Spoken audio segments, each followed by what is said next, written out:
Selamat malam, Bapak Ibu, saudara-saudara yang kami kasihi di dalam nama Tuhan. Puji Tuhan, oleh karena berkat kasih Tuhan, malam hari ini kita boleh terhubung kembali melalui aplikasi Zoom dan juga tayangan di Facebook dan di YouTube untuk melanjutkan acara kita pada malam hari ini. Belajar Alkitab interaktif online. Dan malam hari ini kita akan melanjutkan pelajaran kita. Malam ini adalah malam yang ketiga pada minggu yang kedua ataupun pertemuan kita yang ke-9. Pelajaran yang ke-9 malam hari ini yang akan kita pelajari. Kita berterima kasih oleh karena kita boleh diberi kesehatan sepanjang hari ini. Kita boleh menyediakan waktu kita yang terbaik pada malam hari ini untuk kita bersama-sama kembali menikmati berkat-berkat firman Tuhan yang akan kita pelajari bersama-sama.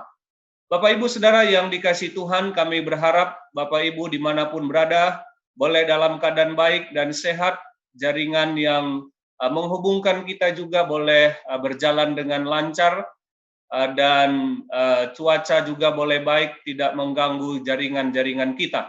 Kami di Surabaya saat ini sedang hujan cukup deras, tapi kita berharap cuaca ini tidak mengganggu jaringan kita untuk kita saling terhubung di dalam ibadah atau belajar Alkitab interaktif online pada malam hari ini. Baiklah, pada malam hari ini Bapak Ibu Saudara-saudara, pelajaran yang akan kita pelajari berjudul tanda-tanda kedatangan Yesus. Kami ingin memberitahukan beberapa informasi sebagaimana biasa. Jikalau Bapak Ibu Saudara memiliki pertanyaan, boleh nanti tuliskan di kolom chat di Zoom kita maupun di aplikasi YouTube dan Facebook, dan juga usulan-usulan doa supaya ada tim yang akan mendoakan dan nanti pertanyaan Bapak Ibu Saudara juga akan dijawab. Yang berikut adalah jikalau ada sahabat-sahabat kita dari teman tuli yang membutuhkan bahasa Indonesia, bahasa isyarat Indonesia, Bapak Ibu Saudara boleh lihat di partisipan di Zoom ini ada penterjemah Bisindo, ada Kak Vera di sana, dan saudara-saudara yang memerlukan boleh dipin video beliau sehingga tayangan yang ada di layar laptop atau HP Bapak Ibu Saudara, video Bisindo itu yang akan muncul. Demikian Bapak Ibu, mari kita mulaikan acara kita malam hari ini, belajar Alkitab interaktif online dengan tema Apakah Anda Pernah Tahu? Dan judul malam hari ini adalah Tanda-tanda Kedatangan Yesus. Mari kita satukan hati kita, kita berdoa untuk memulaikan ibadah dan pembelajaran Alkitab kita malam hari ini. Mari kita berdoa. Ya Tuhan Allah Bapa yang bertahta di sorga, malam hari ini kembali kami datang mengucap syukur oleh karena berkat kasih Tuhan yang kami rasakan. Tuhan begitu baik di dalam hidup kami, telah memelihara kami dan menyertai kami sepanjang hari ini khususnya dalam seluruh aktivitas kegiatan yang kami sudah laksanakan. Dan malam hari ini kami boleh bersama-sama kembali terhubung untuk belajar firman-Mu bersama-sama. Bila mana kami akan melanjutkan belajar Alkitab interaktif online pada malam hari ini. Kiranya urapan dari sorga menjadi bagian kami, Roh Kudus-Mu bekerja di hati kami masing-masing, demikian juga di hati pikiran hamba Tuhan, Pendeta Roni Wenas yang malam hari ini akan membentangkan akan pelajaran-pelajaran firman-Mu. Tuhan menyempurnakan semua pekabaran yang disampaikan untuk menjadi berkat rohani yang indah bagi seluruh umat-umat Tuhan yang menyaksikan khususnya ibadah kami pada malam hari ini. Tuhan juga berkati jaringan-jaringan yang kami pergunakan, peralatan-peralatan yang kami pakai untuk acara kami malam hari ini, kiranya boleh berjalan dan berfungsi dengan baik. Terima kasih Tuhan untuk semua kemurahan-Mu. Mohon ampun dosa dan pelanggaran kami, di dalam nama Tuhan kami, Yesus Kristus penebus kami dari dosa. Amin. Baik, hamba Tuhan Pendeta Roni Wenas akan melanjutkan seri pembelajaran Alkitab kita malam hari ini. Karena waktu kita sangat terbatas, kami langsung saja berikan kepada beliau untuk melanjutkan pelajaran kita. Pendeta Roni, kami berikan waktu ini. Selamat malam buat kita semua. Apakah suara saya terdengar? Ya, terdengar. Silakan lanjutkan, Pak. Terima kasih. Tadi malam kita sudah belajar satu pelajaran yang sangat penting, yaitu kedatangan Yesus yang kedua kali atau cara kedatangan Yesus yang kedua kali. Kita sudah bisa melihat bahwa Alkitab menceritakan banyak hal. Bahkan dikatakan ada 1.500 ya di dalam Alkitab menyebutkan tentang kedatangan Yesus yang kedua kali. Berarti tema kedatangan Yesus yang kedua kali adalah sangat penting. Sangat penting bagi kita, umat-umat Tuhan, dan yang mau mempersiapkan diri bagi kedatangannya yang kedua kali. Kita bersyukur tadi malam kita, di akhir dari pelajaran itu kita dijelaskan bahwa ketika kita mau bertemu dengan Yesus pada waktu dia datang yang kedua kali, kita harus mempersiapkan diri. Karena kalau tidak, kita tidak akan sanggup melihat kemuliaannya. Bagaimana? Di antaranya adalah kita harus senang untuk hidup benar dengan kasih karunia Tuhan, bukan dengan kekuatan kita. Kemudian yang kedua, kita juga rindu supaya kita ini bertumbuh dalam kasih karunia dan pengenalan akan Yesus. Dan kita juga harus jadikan pekabaran tadi malam pengharapan kita setiap hari. Dengan demikian, kalau kita sudah biasa rindu untuk bertemu dengan Tuhan di dalam doa, di dalam belajar firman Tuhan, dan sampai kedatangan Yesus yang kedua kali, maka kedatangan Yesus yang kedua kali kita akan katakan waktu dia datang, inilah Allah yang saya nanti-nantikan. Nah, pertanyaannya sekarang, kapan Yesus datang yang kedua kali? Nah, kita akan pelajari pada malam hari ini bagaimana Yesus menerangkan dan menjawab pertanyaan ini dengan judul tanda-tanda kedatangan Yesus yang kedua kali. Sekali lagi kita tunduk kepala untuk berdoa. Tuhan Bapa dalam surga, kami bersyukur Tuhan di tengah-tengah saat ini, di masa-masa kami sangat berhati-hati untuk mengadakan pertemuan ataupun perjalanan. Tapi Tuhan masih menyediakan waktu dan menyediakan alat sarana untuk kami boleh bertemu dan belajar firman Tuhan. Tuhanlah yang akan memimpin lidah hamba-Mu ketika berbicara. Roh Kuduslah yang mengurapi pikiran, kata-kata, dan apa yang diucapkan oleh hamba-Mu. Dan Roh Kudus yang sama akan menjamah hati kami untuk berani ambil keputusan mengikuti firman Tuhan dan percaya kepada firman Tuhan. Inilah doa kami, berkat Tuhan menyertai kami. Di dalam nama Tuhan Yesus, Juru Selamat kami berdoa. Amin. Ya, kita akan masuk, yaitu tanda-tanda kedatangan Yesus yang kedua kali. Saudaraku yang dikasihi oleh Tuhan, saya mengambil sedikit penjelasan oleh Dipna Fidelia Putsandra 14 April 2020 tentang ciri-ciri atau tanda-tanda seseorang terkena virus corona COVID-19 ya. Di situ dia punya websitenya. Dikatakan ada 10 paling sedikit atau 10 yang sudah bisa diterangkan walaupun tidak sempurna mungkin karena ada perubahan-perubahan. Dikatakan yang pertama ketika seorang sudah mulai merasa napas pendek. Yang kedua maka disusul dengan demam. Lalu ada batuk kering. Lalu kemudian menggigil dan sakit di sekujur tubuh. Kebingungan yang tiba-tiba, ya. Nah, kalau sudah ada mulai kelihatan ini berarti kita sudah harus berpikir untuk memeriksakan tubuh kita. Masalah pencernaan ya, sudah mulai ya, mungkin seperti ada rasa gas katanya. Kemudian mata merah muda. Lalu yang paling sering adalah dibilang kehilangan bau dan rasa. Jadi kalau kita mencium, ciuman kita sudah tidak seperti bau itu yang begitu tajam, tapi kita tidak bisa mencium, berarti ada sesuatu gejala tanda-tanda menuju kepada penyakit itu. Lalu sangat lelah atau kelelahan. Lalu ada yang ke-10, sakit kepala, sakit tenggorokan, hidung tersumbat. Jadi kalau sudah ada 10 ini berarti kita sudah harus tahu bahwa kita rupanya ada terdeteksi terkena sakit COVID, ya. Walaupun kita lihat akhir-akhir ini berkembang banyak perubahan-perubahan. Nah, saudara-saudara yang dikasih oleh Tuhan, tapi ada juga orang yang OTG katanya, orang tanpa gejala. Nah, saudara-saudara yang dikasih oleh Tuhan, ketika kita melihat paling sedikit ada 10 tanda-tanda seseorang kena sakit ini, kalau kita sudah rasakan ini, dianjurkan sebaiknya kita segera memeriksakan di rumah sakit, ya, untuk memastikan sehingga kita harus, apakah kita harus berobat, apakah kita harus bisa dengan karantina mandiri, ya.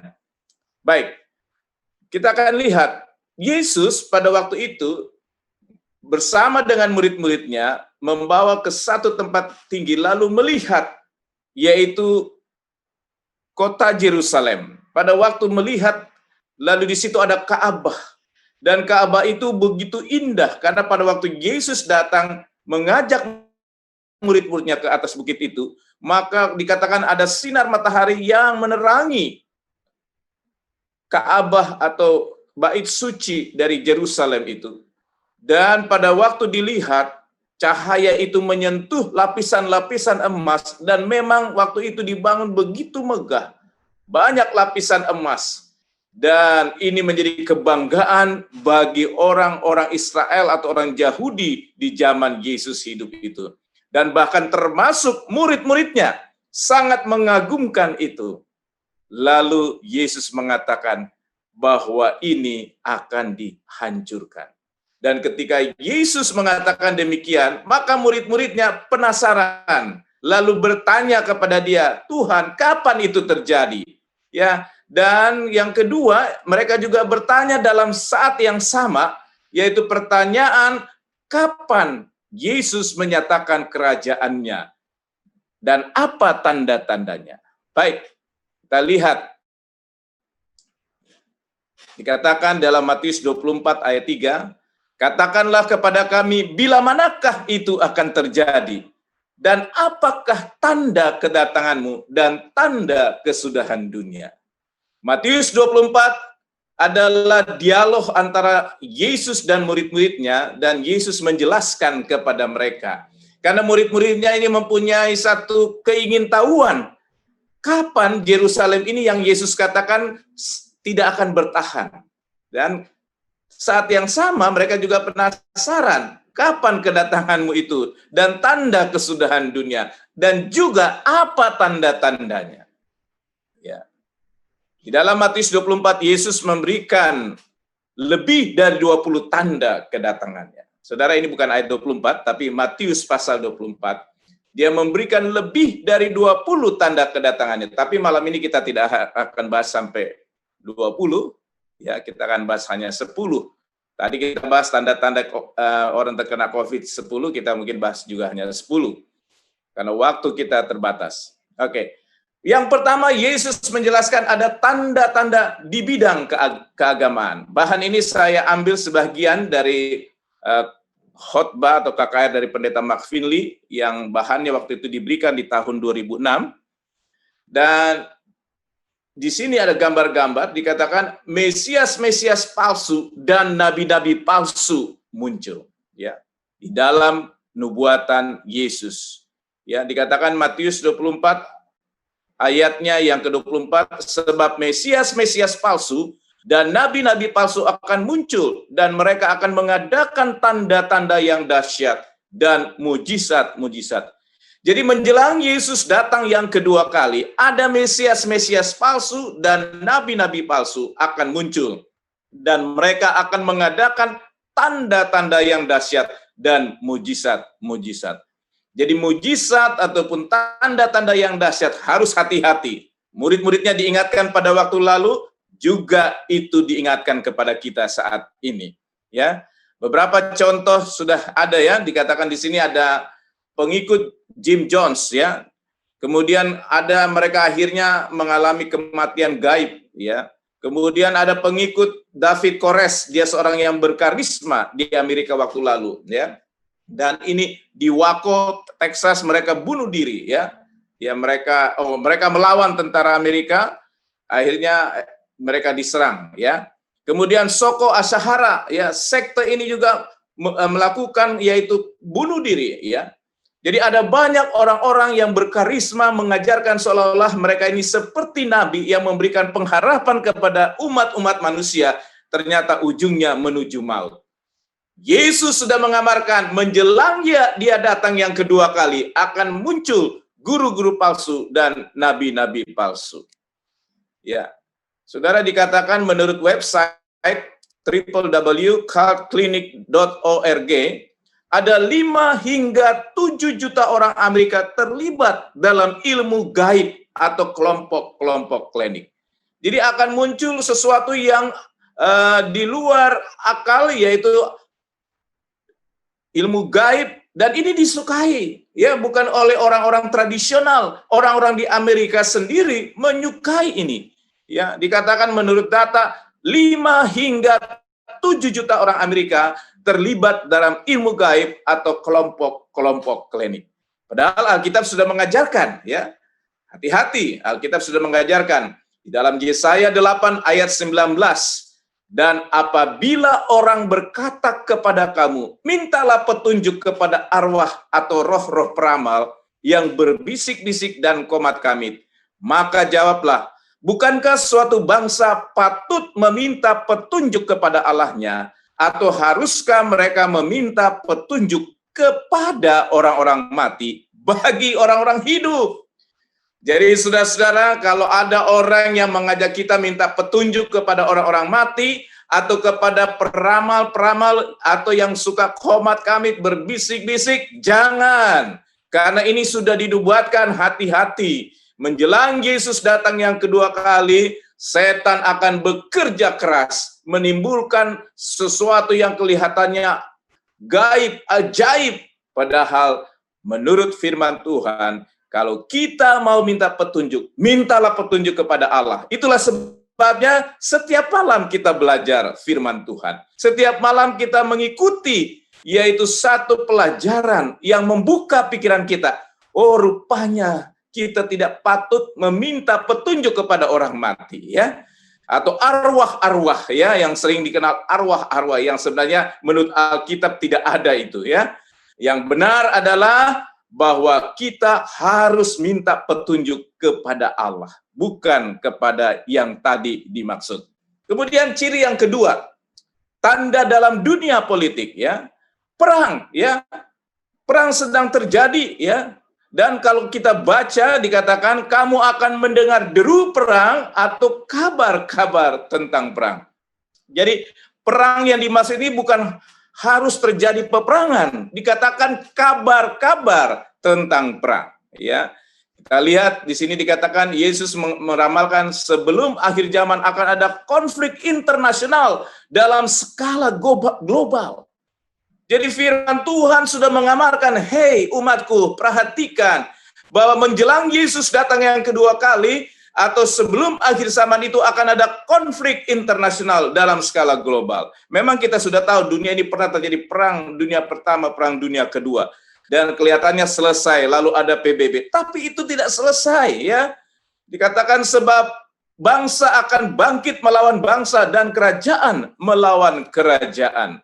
Kita lihat ada data perang Vietnam, perang Korea, konflik Indochina, perang Iran-Irak yang sudah terjadi, konflik Timur Tengah yang tidak pernah terselesaikan sampai saat ini, perang suku di Afrika. Bahkan akhir-akhir ini, kabar-kabar tentang perang sedang terjadi di Eropa dengan Rusia, kemudian di Timur Tengah, ya. Dan kita dengar bagaimana Iran dan Israel, kemudian di Laut Cina Selatan, Amerika dengan Cina. Sekarang terjadi kabar-kabar tentang perang. Alkitab sudah kasih tahu kepada kita. Itu bagian dari tanda menjelang Yesus datang yang kedua kali. Apa artinya? Berarti kita sedang menuju satu peristiwa yang kita sudah bicarakan tadi malam. Yesus pasti akan datang dan semakin dekat kedatangannya yang kedua kali. Kita lihat di sini perang Kongo kedua, perang terorisme, ya, konflik Darfur, konflik Israel Lebanon, konflik Rusia Georgia dan lain sebagainya.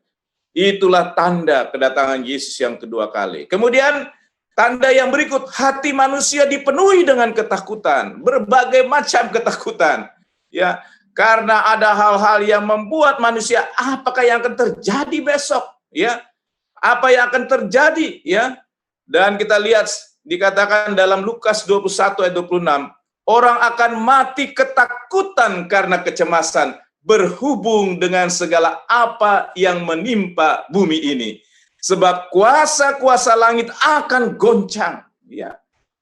Terjadi satu ketakutan yang luar biasa yang membuat orang jadi lebih baik mati. Ya, bayangkan karena ketakutan yang harusnya tidak mati jadi mati, saudara. Jadi meninggal dunia. Ya, di dalam pernyataan seorang yang bernama Dr. Harold Urey, pemegang hadiah Nobel bidang kimia dan anggota dari Komite Uranium dari Operasi Kunci U-235 dikatakan, saya menulis untuk menakutkan Anda. Kenapa dia katakan demikian? Karena saya sendiri ketakutan. Ya, dia yang mendapat Nobel mengetahui tentang bahaya nuklir itu. Dia katakan, semua ilmuwan yang saya tahu merasa ketakutan akan hidup mereka dan takut akan hidup Anda. Mereka tahu bahayanya nuklir, ya. Ya, jadi para ahli di bidang kimia pun ketakutan. Sekarang ini sedang menggema. Kalau kita dengar berita-berita sekarang, bukannya berdamai, bangsa-bangsa ini sudah semakin mengembangkan senjata-senjata taktis, jarak jauh, dan bahkan nuklir pun mereka mau gunakan kalau sudah pada saat mereka terbawa perang. Kemudian dikatakan perdamaian diserukan, tetapi semu atau tidak ada hasilnya.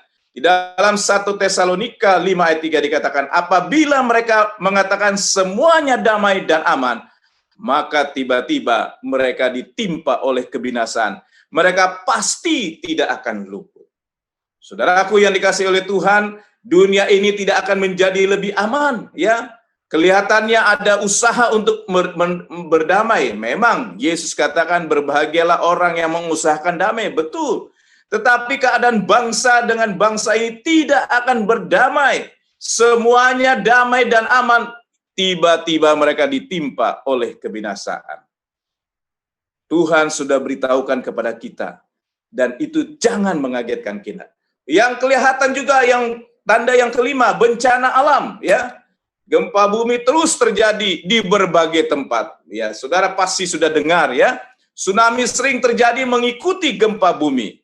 Dan dulu bangsa kita tidak terlalu terasa, tapi akhir-akhir ini kelihatannya bencana-bencana terjadi berulang-ulang dan kita sudah jadi terbiasa, ya. Bahkan pemerintah kita sudah membentuk satu lembaga namanya BNPB untuk mempersiapkan bangsa ini menghadapi kebencanaan itu. Dikatakan banjir di berbagai kota dan negara sedang terjadi ini. Baru hari Senin kemarin kalau tidak salah, Gunung Sinabung erupsi lagi. Ya, orang sudah pikir tenang, tapi terjadi lagi. Saudara, kalau itu semakin sering terjadi, maka itu menandakan Yesus sudah mau datang dengan segera. Ya, memang gempa bumi dari dulu sudah ada, tapi kalau frekuensinya sudah semakin sering, berarti kedatangan Yesus yang kedua kali sudah semakin dekat. Tanda yang keenam, kelaparan. Ya, dikatakan tahun 2006 itu ya oleh pendeta Marfili dikatakan 1/6 penduduk dunia mengalami kekurangan gizi. Ini data dari PBB tahun 2006. 2,5 juta meninggal setiap tahun karena kelaparan. Ada 38 negara kekurangan makanan. Ya, jadi saudara-saudara kita yang hidup di Indonesia bersyukur masih bisa cukup makan. Walaupun mungkin ada di beberapa tempat yang ada kekurangan. Tetapi di berbagai belahan dunia, bahkan ada 38 negara katanya, sedang mengalami kekurangan makanan. Saudara-saudara, inilah menunjukkan tanda. Dikatakan akan ada kelaparan dan gempa bumi di berbagai tempat. Ketujuh, wabah penyakit, ya. Wabah penyakit ataupun yang kita sebut sekarang pandemi, ya. Lukas 21 ayat 11 dikatakan, dan akan terjadi gempa bumi yang dahsyat dan di berbagai tempat akan ada penyakit sampar dan kelaparan. Dan akan terjadi juga hal-hal yang mengejutkan dan tanda-tanda yang dahsyat dari langit.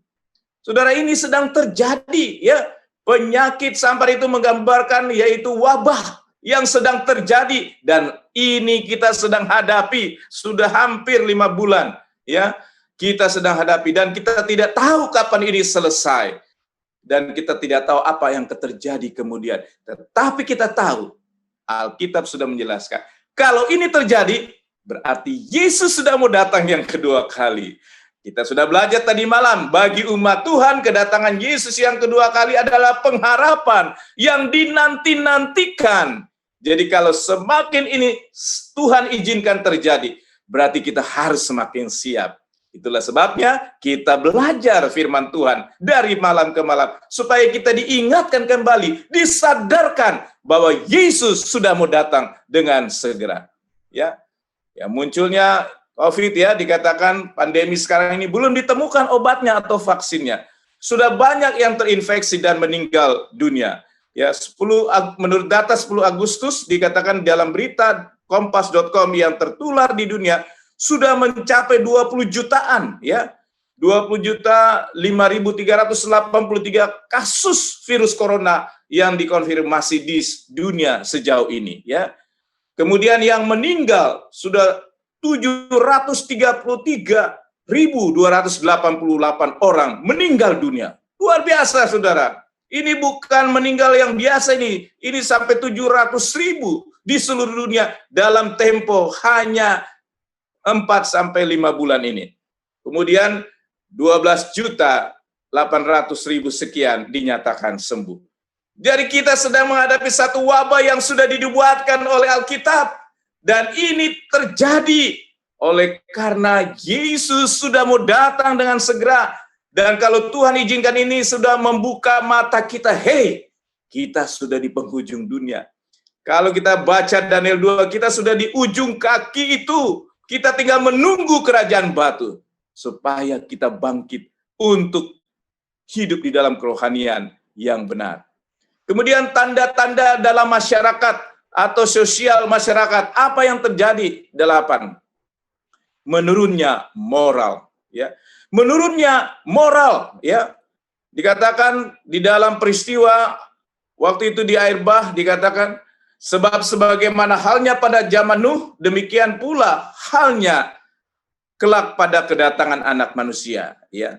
Dikatakan sebab sebagaimana mereka pada zaman sebelum air bah itu makan dan minum, kawin dan mengawinkan sampai kepada hari Nuh masuk ke dalam bahtera, ya.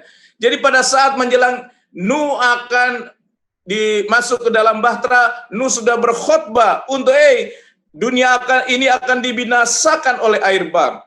Saudara-saudara, mari bergabung, ikut untuk sama-sama mempersiapkan diri peristiwa yang besar. Nuh berkhotbah 120 tahun. Dengan sabar dan menunjukkan dengan jelas bahwa dia membangun bahtera. Saudara-saudara, kenapa kita membuat KKR ini? Kita sedang membangun bahtera rohani. Kita sedang memberitahukan mari bergabung untuk mempersiapkan hari yang besar itu, yaitu kedatangan Yesus yang kedua kali. Tapi orang-orang pada zaman Nuh, mereka makan dan minum, bahkan hidup dengan plesir, tidak peduli, menertawakan Nuh dan keluarganya. Dan pada waktu air bah itu turun, mereka tidak siap. Mereka sudah diberikan kesempatan, tetapi pintu sudah tertutup. Tapi malam ini saya percaya saudara-saudara yang menyaksikan melalui Zoom ini, atau melalui Facebook, ataupun di mana saja, kita percaya bahwa saya mau bersedia. Karena semakin saya melihat tanda-tanda yang terjadi sekarang ini, semakin saya rindu bahwa Yesus segera akan datang yang kedua kali.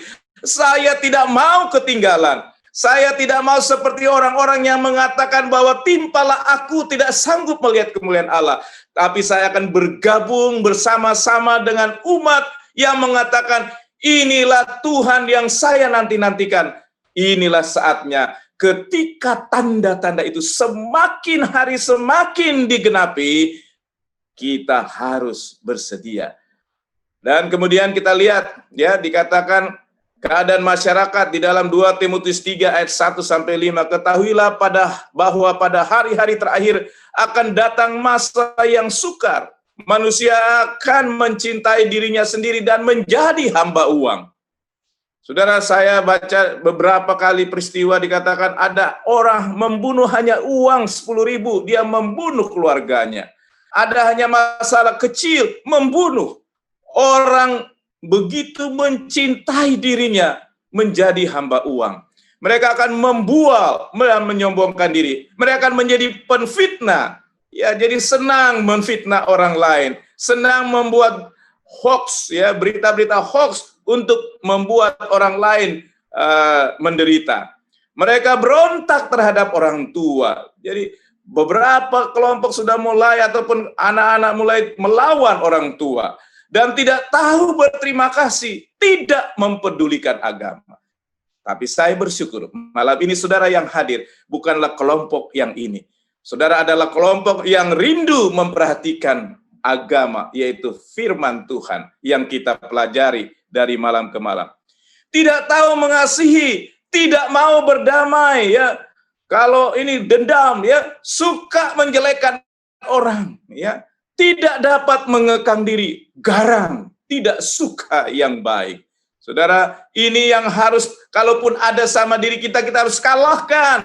Karena kita tahu masyarakat akan terjadi seperti ini keadaannya.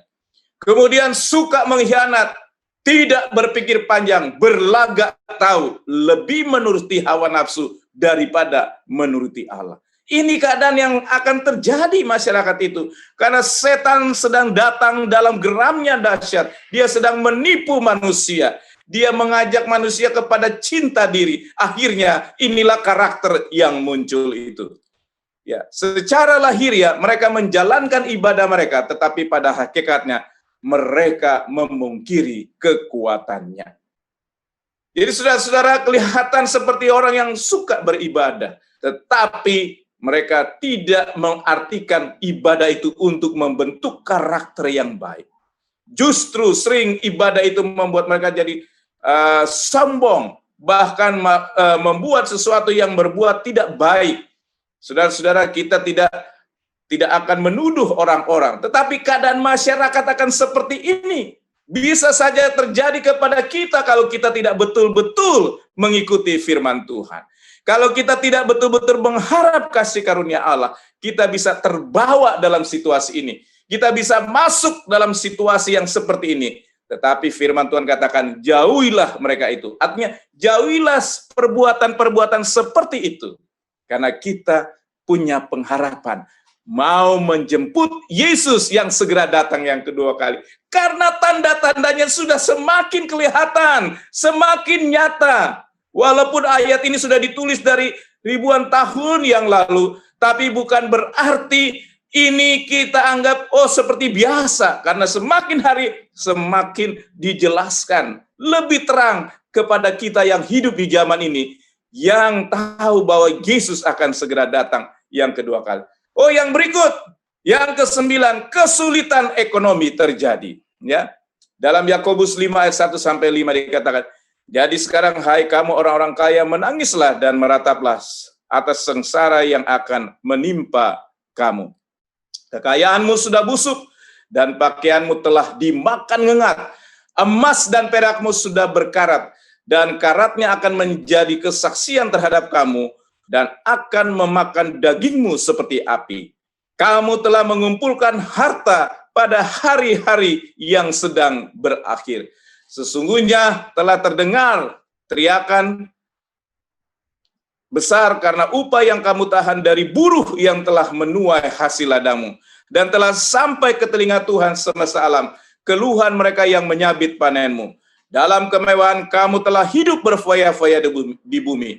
Kamu telah memuaskan hatimu sama seperti pada hari penyembelihan. Saudara-saudara, Tuhan sudah memberitahukan bahwa orang-orang yang punya uang akan merasa uang itu tidak ada artinya, ya. Ekonomi semakin sulit, ya. Kemudian terjadi monopoli keuangan karena ada orang yang begitu kaya tetapi mereka menahan buruh punya hak.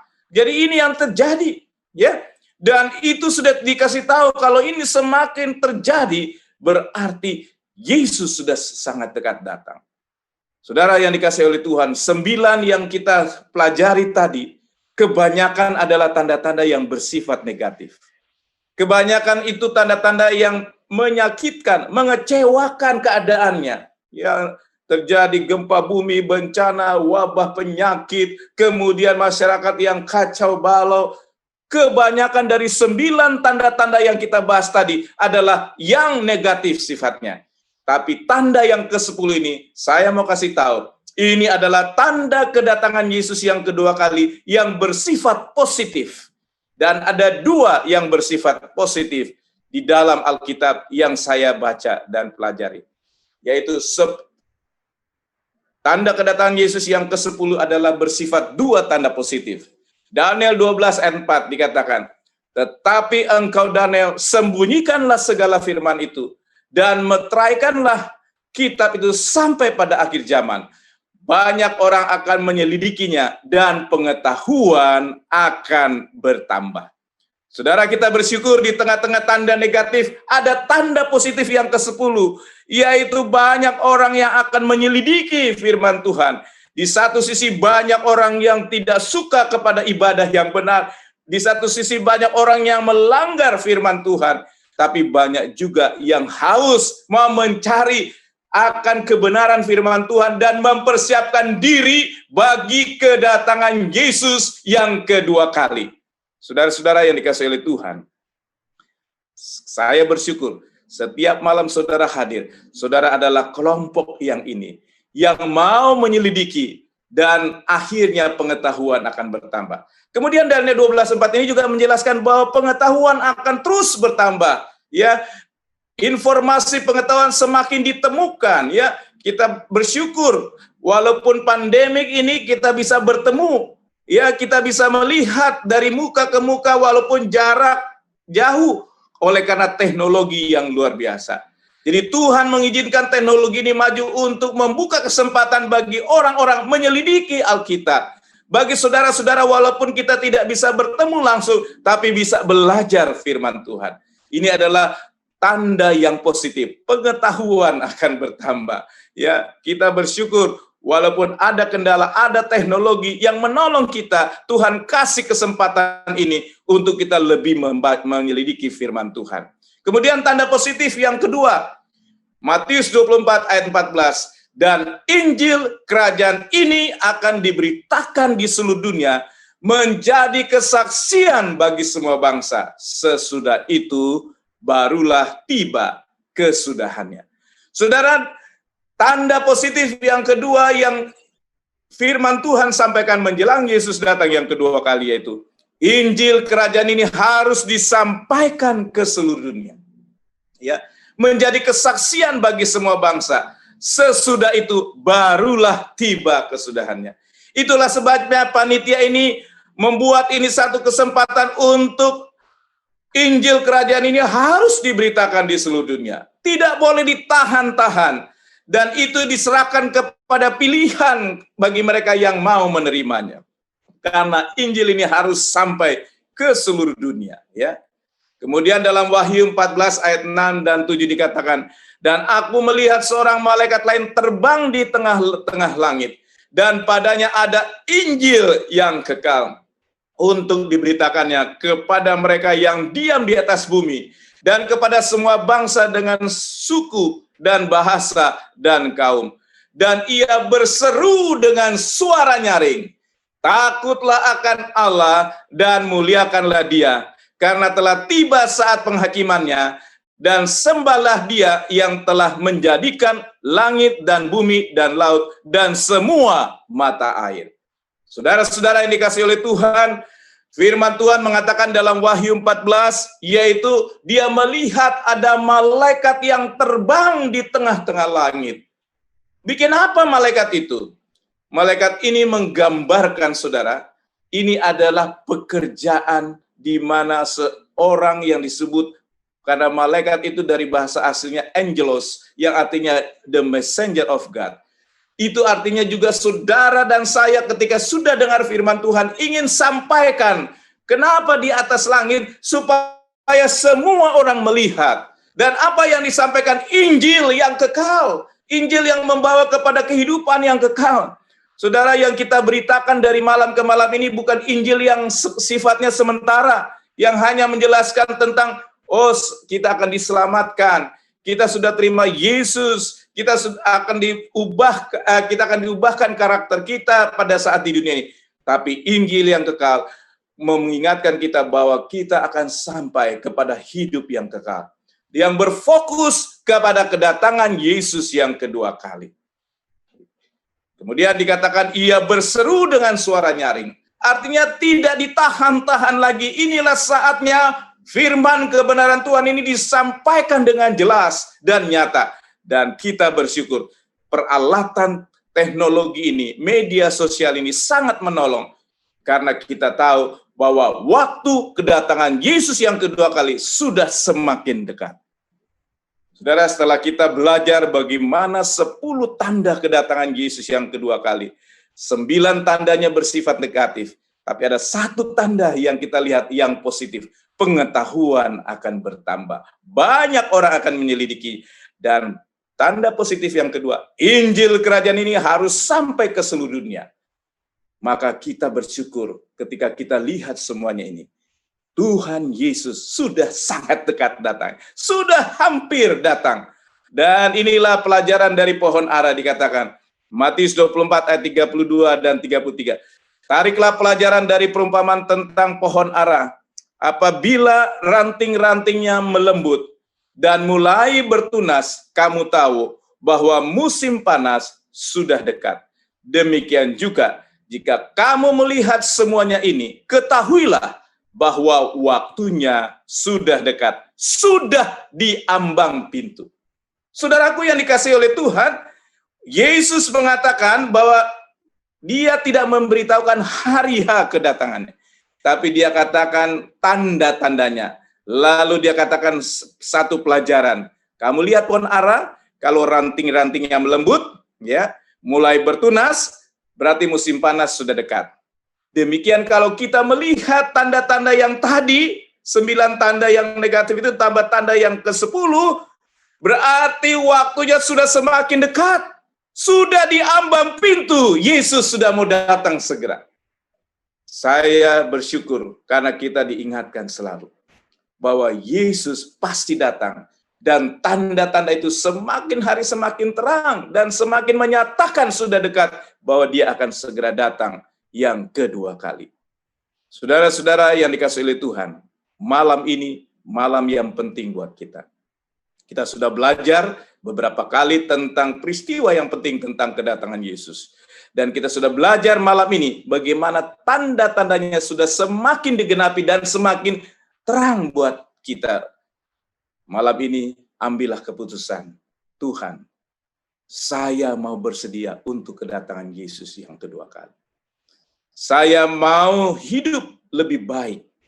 Saya mau membangun kerohanian saya. Dan saya mau mengikuti nubuatan yang positif itu. Makin menyelidiki firman Tuhan. Dan makin bersedia. Dan akhirnya saya boleh sampaikan ini kepada sahabat-sahabat saya. Kepada keluarga saya. Kepada orang-orang yang haus akan kebenaran firman Tuhan. Saudara, malam ini malam yang penting buat kita untuk ambil keputusan. Saya mau bersedia menyambut kedatangan Yesus yang kedua kali. Kalau saudara mau menyatakan itu, nanti sebelum selesai acara ini, saya ingin mendoakan saudara. Kiranya tanda-tanda yang kita sudah pelajari menguatkan kita bahwa firman Tuhan itu pasti terwujud. Yesus pasti datang yang kedua kali. Karena tanda-tandanya sudah begitu dekat dan sudah semakin terang dan nyata. Tuhan memberkati saudara dan saya. Amin.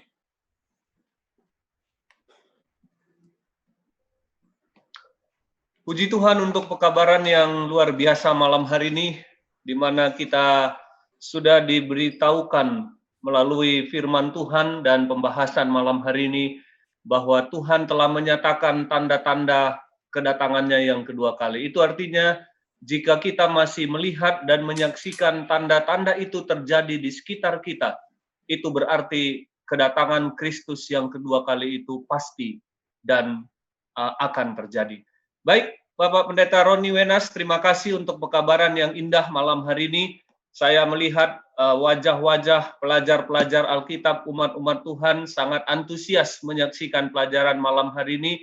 Dan saya melihat di layar saya ini ada beberapa jemaat-jemaat yang nonton bareng acara malam hari ini. Saya melihat ini dari daerah Nusa Tenggara. Mereka nonton bareng di rumah atau di gereja, dan juga dari Sumatera Utara. Banyak pelajar-pelajar Alkitab mereka berkumpul di rumah atau di gereja untuk menyaksikan pembelajaran malam hari ini. Kita masih punya waktu, Pak Pendeta Roni, untuk 12 atau 13 menit ke depan. Ada beberapa pertanyaan yang masuk yang dikirimkan oleh para pelajar dan pendengar acara kita. Yang pertama, pertanyaannya ini mungkin ada hubungannya dengan pelajaran yang kemarin. Pada waktu kedatangan Yesus yang kedua kali terjadi sunyi sepi di sorga setengah jam. Itu yang Pak Pendeta Roni sampaikan berdasarkan apa yang Alkitab tuliskan. Pertanyaannya, mengapa tidak 1 jam? Dan kalau sorga itu sunyi sepi, kenapa nggak ada yang jaga? Nah, ini pertanyaannya. Menarik ini. Mungkin dia takut atau beliau ini takut kalau nggak dijaga setan masuk ke dalam, kira-kira begitu. Jadi silakan dijawab. Kenapa sunyi sepi? Nggak ada yang jaga. Jadi kira-kira begitu pertanyaannya. Ya, kalau kita belajar Alkitab, kita harus ingat kenapa dikatakan sunyi sepi. Memang tadi kemarin malam kita sudah pelajari waktu Yesus datang yang kedua kali, Matius 25 ayat 31 dikatakan, Anak manusia datang dan seluruh malaikat surga ikut bergabung dengan Yesus. Jadi ya kenapa sepi? Karena semua ikut ya. Nah, soal ada yang jaga tidak ada yang jaga, saya pikir jangkauan pemikiran Tuhan jauh lebih luas daripada pikiran kita. Ya, jadi kita tidak perlu takut soal itu. Oke? Dan kita tidak bisa menjelaskan karena tidak ada yang menjelaskan apakah ada yang jaga atau tidak ya. Kemudian yang kedua, kenapa setengah jam? Saudara, ada satu buku menjelaskan setengah jam itu adalah bagian dari nubuatan. Di dalam Yeskel 4 ayatnya yang ke-6 dikatakan di sana, kalau engkau sudah mengakhiri waktu ini, berbaringlah engkau untuk kedua kalinya, tetapi pada sisi kananmu dan tanggunglah hukuman kaum Yehuda 40 hari lamanya. Aku menentukan bagimu 1 hari untuk 1 tahun. Jadi dalam ada satu kalimat nubuatan, 1 hari sama dengan 1 tahun. Jadi kalau dibilang setengah jam, itu bagian dari cerita makna nubuatan, ya mana kalau 1 hari, 1 tahun, berarti setengah jam itu 1 minggu. Ya. Jadi memang itu adalah perjalanan Yesus dan malaikat menjemput umatnya, lalu kembali ke surga, itu proses perjalanannya 7 hari, 1 minggu. Lalu dilambangkan sepi setengah jam. Oke, baik. Ya. Jadi ini setengah jam nubuatan ya, Pak Pendeta. Kalau kita gunakan berdasarkan ayat tadi lebih kurang 1 minggu atau 7 hari. Dan tadi sudah disampaikan walaupun sorga tidak dijaga, kemahakuasaan Tuhan itu sanggup melindungi tahtanya dan juga sorga yang akan disediakan bagi kita. Terima kasih Pak Pendeta Roni. Kemudian pertanyaan yang berikut yang juga sangat penting, Pak Pendeta Wenas. Pertanyaannya sebagai berikut. Apakah di dunia baru nanti masih ada kematian? Apakah di dunia baru nanti masih ada hal-hal yang kita alami seperti di dunia ini? Penderitaan, penyakit, kesusahan, bahkan pandemik COVID-19 yang sementara terjadi. Kira-kira begitu. Silakan Pak Pendeta Roni untuk menjawab pertanyaan ini. Ya, karena ini dikutip dari Yesaya 65 ayat 20, seolah-olah ada yang mati lagi di situ ya. Kita harus ingat bahwa Alkitab ini ditulis oleh nabi-nabi yang mendapat inspirasi dari Tuhan. Jadi inspirasi ini bukan inspirasi dalam konteks bahasa sehari-hari. Inspirasi ini adalah artinya ketika dia mau menulis firman Tuhan atau menulis Alkitab, dia mendapat mimpi, penglihatan, lalu ketika dia dapat mimpi, penglihatan, maka dia akan tulis apa yang menjadi. Lalu orang yang menulis itu sesuai dengan pikirannya, tetapi dituntun oleh Roh Kudus. Ya, apa yang menjadi latar belakang dia? Kalau dia seorang petani, dia akan menulis dengan gaya bahasa petani. Kalau dia mempunyai latar belakang yang lain, ya seperti Daud, dia suka menyanyi, dia akan menulis dengan gaya yang bersifat seperti penyanyi ya, ataupun pemusik. Jadi itu tergantung daripada ini. Itulah sebabnya inspirasi yang diterima oleh kita adalah, menurut pelajaran, adalah bukan inspirasi kata per kata, tapi idea, yaitu ide. Jadi Yesaya 65 ini kita harus tahu bahwa waktu itu kerinduan dari orang-orang Israel ketika mereka ditawan, mereka mau pulang kembali ke Yerusalem. Ya, jadi kerinduan daripada nabi-nabi itu supaya Yerusalem itu yang sempat diporak-porandakan dipulihkan. Jadi gambaran Yerusalem ini kemudian dicocokkan dengan Yerusalem yang baru, yaitu kerajaan sorga. Jadi Nabi Yesaya masih melihat dari sisi Yerusalem di dunia, tetapi Allah sudah mengarahkan dia kepada Yerusalem di surga. Sehingga tulisannya menjadi campur baur, tetapi inspirasinya adalah ide bahwa di dunia yang baru akan mendapat suasana yang lebih baik daripada di dunia yang sekarang. Tetapi di dalam kitab Wahyu sudah dijelaskan, Wahyu 21, bahwa dia akan menghapus segala air mata dari mata mereka, dan maut tidak akan ada lagi. Tidak akan ada lagi perkabungan atau ratap tangis atau duka cita, sebab segala sesuatu yang lama itu telah berlalu. Jadi ketika Nabi melihat, dia menulis sesuai dengan apa yang dia ketahui, tapi dituntun oleh Roh Kudus, dan pada waktu penulisannya, dia menulis sesuai dengan pengertian yang dia dapat, dan dia bisa tuangkan dalam tulisan, tetapi Roh Kudus mengilhaminya. Jadi itu konsep inspirasi. Kita inspirasi bukan kata per kata, ya, tetapi secara ide yang Tuhan turunkan. Itulah sebabnya Yesaya masih mencampur baurkan antara Yerusalem di dunia ini dengan Yerusalem di sorga. Tetapi poin yang mau didapat, Allah sedang mengarahkan kepada Yerusalem baru, yaitu sorga itu sendiri. Baik, terima kasih. Sangat jelas jawaban yang disampaikan Pak Pendeta Roni. Ini mungkin pertanyaan yang terakhir. Ini baru masuk pertanyaan dari salah satu pelajar Alkitab kita di aplikasi Zoom ini. Pertanyaannya mungkin ada hubungannya dengan apa yang Pak Pendeta barusan jelaskan. Kalau demikian, kenapa di dunia ini masih ada penyakit sampar? Jadi sekarang ini kenapa kita masih mengalami berbagai keadaan yang tidak menyenangkan, termasuk penyakit sampar dan lain sebagainya? Silakan Pak Pendeta, mungkin boleh ditambahkan penjelasannya. Jadi karena dunia ini masih dosa belum dibersihkan, ya. Tetapi kita memang ketika kita percaya kita sudah ditebus dari dosa, tapi kita masih tinggal di lingkungan berdosa. Dan lingkungan berdosa itu salah satu yang terjadi adalah sakit, penyakit, dan kematian. Dan itu tidak bisa terlepas siapapun dia. Tetapi poin yang mau dikasih tahu oleh Injil atau kabar baik adalah, walaupun kita menderita, walaupun kita akan mengalami kematian, tapi ada pengharapan. Masih ingat tadi malam 1 Tesalonika 4 ayat 16 dan 17, bahwa waktu Yesus datang, pada waktu sangkakala Allah berbunyi, maka orang yang mati dalam Tuhan akan dibangkitkan. Dan kita yang masih hidup bersama dengan orang yang mati ini akan diubahkan dalam tubuh yang tidak dapat binasa. Itulah tubuh yang baru, yang tidak akan kena sakit penyakit. Dan akhirnya kita akan diselamatkan. Jadi sabar saja. Kalaupun di dunia ini kita harus menderita, tidak apa-apa. Tetapi jangan sampai kita kehilangan pandangan kepada Yesus yang kita kasihi. Puji Tuhan untuk jawaban yang sangat jelas malam hari ini. Jadi kita masih ada di dunia yang berdosa, kita belum selamat dari lingkungan dunia yang berdosa, dan itulah pengharapan kita, kedatangan Yesus yang kedua kali akan menyelamatkan dan membebaskan kita dari lingkungan ataupun dunia yang sudah terkontaminasi dosa sehingga kita tidak lagi mengalami berbagai penderitaan. Bapak Ibu Saudara yang dikasihi oleh Tuhan, sekali lagi kami ucapkan terima kasih untuk hamba Tuhan Pendeta Roni Wenas untuk pembahasan yang luar biasa malam hari ini, jawaban-jawaban yang jelas kepada pertanyaan yang diberikan, dan tentunya besok kita akan kembali melanjutkan belajar Alkitab interaktif online dengan tema Apakah Anda Pernah Tahu? Besok kita akan masuk di pelajaran yang ke-10.